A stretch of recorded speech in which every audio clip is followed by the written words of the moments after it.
সেই মা আজকে বেঁচে আছে, বাবা কবরে শুয়ে আছে। আল্লাহ তাআলার দরবারে দোয়া করি, তাই আমার ইন্তেকাল করে অন্ধকার কবরে শুয়ে গেছে। আল্লাহ পাক আমার তাহের জানা ওয়াজানা গুনাহে সাগাইর এবং গুনাহে কাবাইরকে মাফ করে জান্নাতবাসী করুক, আমিন বলেন। এবং এই বাড়িতে আমার মা হয়ে যিনি জিন্দা অবস্থায় আছে, বেঁচে আছে, আল্লাহ তাআলা ওনাকে সবরে জামিল দান করুক, আমিন বলেন। এবং আমার তাহের বেটা বেটি আহলে খানদান যারা জগতে বেঁচে আছে, প্রত্যেককে সবর করার তৌফিক দান করুক, আমিন বলেন। মুসলমান বেরাদার দোস্ত বন্ধুগণ, আমার বাবা চলে গেছে, মা বেঁচে আছে। মা যখন বেঁচে আছে তো ছেলেদের জান্নাত জগতে আছে, জোরে বলে সুবহানাল্লাহ। কেন? নবী আমার বলেছেন মায়ের কদমে ছেলেদের জান্নাত, আর মেয়েদের জান্নাত কোথায়? মেয়েদের জান্নাত হলো ওদের নিজের স্বামীর পায়ের তলায়। বেরাদার ইসলাম, উলামায়ে কিরাম, সামনে বসে থাকা যোগ্য বিজ্ঞ বাবাজি ভাইরা, পর্দানা সিনেমা ও বোনেরা, সর্বপ্রথমে সালাম, আসসালামু আলাইকুম ওয়া রাহমাতুল্লাহি ওয়া বারাকাতুহু। আলহামদুলিল্লাহ আলহামদুলিল্লাহ নাহমাদুহু ওয়া নাস্তাঈনুহু ওয়া নাস্তাগফিরুহু ওয়া নু'মিনু বিহি ওয়া নাতাওয়াক্কালু আলাইহি ونعوذ بالله من شرور أنفسنا ومن سيئات أعمالنا من يهده الله فلا مضل له ومن يضلله فلا هادي له ونشهد أن لا إله إلا الله وحده لا شريك له ونشهد أن محمدا عبده ورسوله أما بعد فأعوذ بالله من الشيطان الرجيم ببركة بسم الله الرحمن الرحيم كل نفس ذائقة الموت صدق الله العظيم قال الله تعالى في شان المجيد والفرقان الحميد إن الله وملائكته يصلون على النبي يا أيها الذين آمنوا صلوا عليه وسلموا تسليما جر جر اللهم صل على سيدنا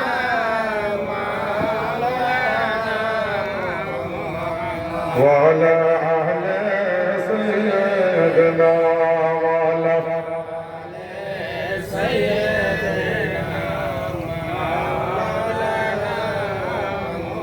যারে মোরা আপন বলে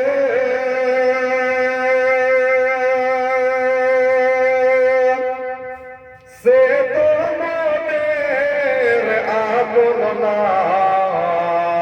যারে মোরা আপন বলে সে তো মনের আপন না, যিনি মোদের আপন জনা, যিনি মোদের আপন জনা, শোয়ে সোনার মদিনা। আল্লাহুম্মা জোরে জোরে পড়েন সাইয়্যিদিনা ওয়া আলা আলি সাইয়্যিদিনা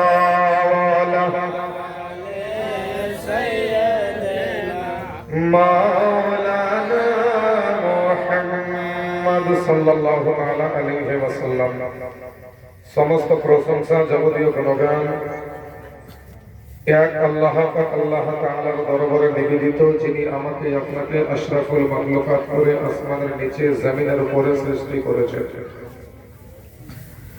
যিনি সৃষ্টির স্রষ্টা, যিনার শত শত প্রশংসা বলে গিয়ে শেষ করা যায়নি এবং যাবে না। আসুন সে আল্লাহ পাক আল্লাহ তাআলা দরবারে তিনার শুকরিয়া আমরা সকলেই আদায় করি। সকলে পড়েন আলহামদুলিল্লাহি রাব্বিল আলামিন। তারপরে করে আমার আপনার নবী মুস্তাফা সাল্লাল্লাহু তাআলা আলাইহি ওয়াসাল্লামের উপরে লাখো কোটি দরুদ ও সালাম অবতীর্ণ হোক, কতবার্ষিক হোক। সবে বলি আমিন সুম্মা আমিন। আজিজানে মুহতারাম, বেরাদারানে ইসলাম, আপনাদের সম্মুখে পবিত্র কালামুল্লাহ হইতে মাশহুর মারুফ আয়াতে কারিমা তেলাওয়াত করেছি। আল্লাহ পাক আল্লাহ তাআলা ইরশাদ করেন, বিসমিল্লাহির রহমানির রহিম, কুল্লু নাফসিন যায়িকাতুল মাউত। প্রত্যেক নফসকে, প্রত্যেক আত্মাকে একদিন না একদিন মৃত্যুর স্বাদ গ্রহণ করতে হবে। তো এই যে মৃত্যুর স্বাদ গ্রহণ করতে হবে, চাখতে হবে। স্বাদ কি জিনিস? স্বাদ কি জিনিস? উদাহরণে যেরকম চিনিটা হলো মিষ্টি, নাকি বলছেন? তো চিনি মিষ্টি দেখতে কিন্তু লাগে সাদা লবণের মতোই। যখন আপনি জিহ্বাতে দেবেন তখন লবণ আর চিনির পার্থক্যটা আমি তখন করতে পারবো যদি জিহ্বাতে নুন ছা লাগে তো ওটা হলো লবণ, আর যদি মিষ্টি লাগে তো ওটা হবে চিনি। তো সেই রকম স্বাদ আমাদেরকে সেই দিন নিতে হবে যেই দিন মালাকুল মউত হযরত ইসরাঈল আলাইহিস সালাম এসে আমাদের জান আত্মা কবজা করে নিয়ে চলে যাবে। আজিজানে মুহতারাম, বেরাদারানে ইসলাম, যাই হোক, অভ্যাস মোতাবেক আজকেও আপনাদের সামনে বাংলা জবানে বাংলা ছন্দ মায়ের সানে দুটি লাইন গুনগুনাবো। তারপরে আমি আমার মূল্যবান বক্তব্য আপনাদের সামনে যাহা কিছু বলবো ইনশাআল্লাহ সামনের দিকে এগিয়ে নিয়ে যাওয়ার চেষ্টা করব। কিন্তু পবিত্র স্টেজে বসে আছেন আমার উস্তাদুল মুকাররম হযরতুল আল্লামা মাওলানা মুহাম্মদ সাদ্দাম হোসেন রিজভী সাহেব, আর আমার দুইজন বন্ধুও বসে আছেন। ওদের মুখ দ্বারা শুনলেন, আজকে আমারও মুখ দ্বারা শুনে নেন। বাড়ি আমার নিকটে, কিন্তু আপনাদের সামনে আমি নতুন, নাকি বলছেন? আর আপনারা আমার সামনে নতুন। নতুন নতুনে ভালোবাসার একটু জমে বেশি না কমে? জমার দরকার আছে। আপনারা সব উঠে উঠে চলে যেতে। তো যাই হোক, আজকে একজন রিসালে সওয়াবের 40 দোয়ার মাহফিল হচ্ছে, আবার অন্যদিকে আবার একজন ইন্তেকাল হয়ে পড়ে আছে। তো আজিজানে মুহতারাম, আজকে উনি চলে গেলেন, হয়তো কোনোদিন আমরাও চলে যাব। কোনো গ্যারেন্টি আছে? কোনো গ্যারেন্টি নাই। এই বাড়ি থেকে আমার তাহই বাবাজি ইন্তেকাল করে কবরে শুয়ে আছে আজকে প্রায় 40 দিন হয়ে গেল। এই 40 দিন যাবত তিনার ছেলেরা যদি আব্বা আব্বা করে ডাক দিয়েছে, বাবাকে সাড়া দিয়েছে? মেয়েদের চোখের পানি শুকায় না, আব্বা আব্বা বলে ডাক দেয়, বাবা সাড়া দেয়? কবর বলছে আমি এমন একটা দেশ যেই দেশে শুধু যাওয়া যায়, ফিরে আসার কোন রাস্তা নাই। তো কবর বলছে আমার কাছে শুধু আসবা, ফিরে যেতে দেব না। ওরই নাম হলো কবর। আমরা যদি দিল্লি বা মুম্বাই বা পাঞ্জাব যাই, চিন্তা থাকলে বাড়ি ফিরে আসে, আর যদি ইন্তেকাল হয় তো বডি আমাদের বাড়ি আসে। আর ওই বডি যদি কবরে চলে যায়, আর কি ফিরে আসবে? আর ফিরে আসবে না।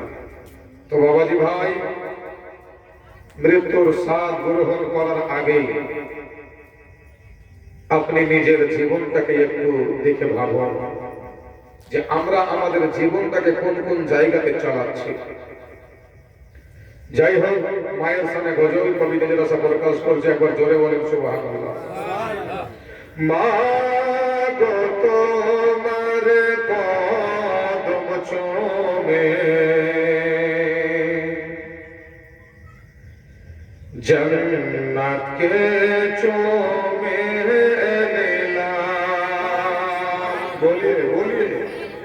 मागो तुम्हार कदम चूमे जन्नत के चूमे निलाम। मागो तुम्हार चेहरा देखे देखे निलाम।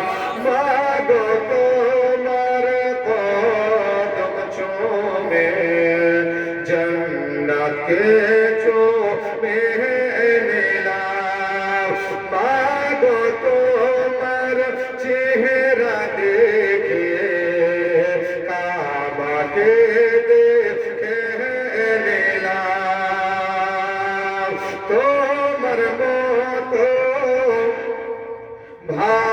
ভালোবাসা কেউ তো দিতে পারবে না। মা তোমার মতো ভালোবাসা কেউ তো দিতে পারবে না। তোমার মতো মাঝে আমি আর কোথাও পাবো না। মা তোমার মতো মাঝে আমি আর কোথাও পাবো না। যে বাবা চলে গেছে, বাবা অনেকে কষ্ট করে আমায় বড় করেছে। বাবা অনেকে কষ্ট করে আমায় বড় করেছে। মা বাবার মনে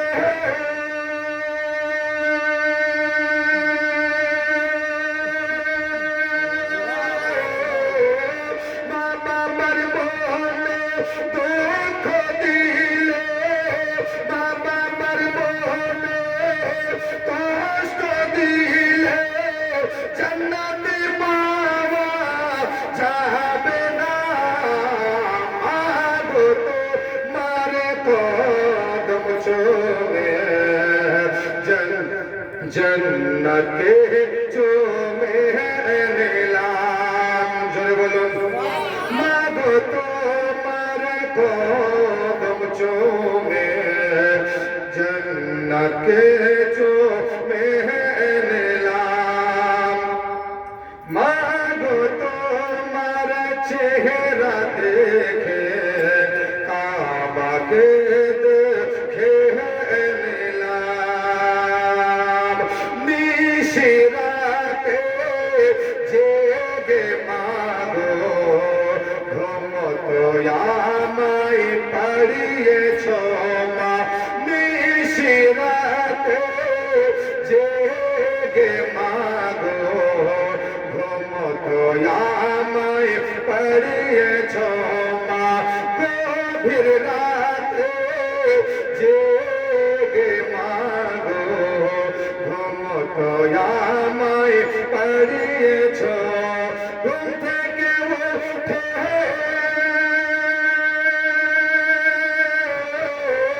ঘুম থেকে উঠে মা তোমায় দেখে, ঘুম থেকে উঠে জননী তোমায় দেখে কাবাকে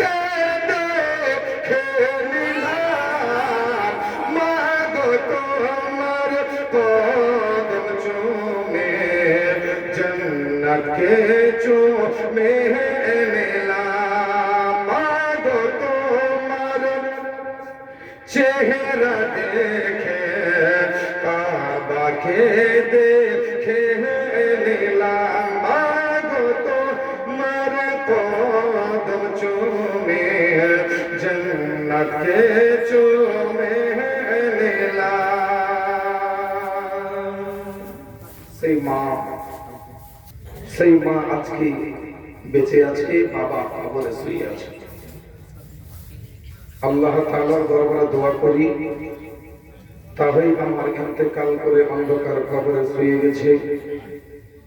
আল্লাহ পাক আমার তাহের জানা ওয়াজানা গুনাহে সাগাইর এবং গুনাহে কাবাইরকে মাফ করে জান্নাতবাসী করুক, আমিন বলেন। এবং এই বাড়িতে আমার মা হয়ে যিনি জিন্দা অবস্থায় আছে, বেঁচে আছে, আল্লাহ তাআলা ওনাকে সবরে জামিল দান করুক, আমিন বলেন। এবং আমার তাহের বেটা বেটি আহলে খানদান যারা জগতে বেঁচে আছে প্রত্যেককে সবর করার তৌফিক দান করুক, আমিন বলেন। মুসলমান বেরাদার দোস্ত বন্ধুগণ, আমার বাবা চলে গেছে, মা বেঁচে আছে। মা যখন বেঁচে আছে তো ছেলেদের জান্নাত জগতে আছে, জোরে বলে সুবহানাল্লাহ। কেন? নবী আমার বলেছেন মায়ের কদমে ছেলেদের জান্নাত, আর মেয়েদের জান্নাত কোথায়? মেয়েদের জান্নাত হলো ওদের নিজের স্বামীর পায়ের তলে।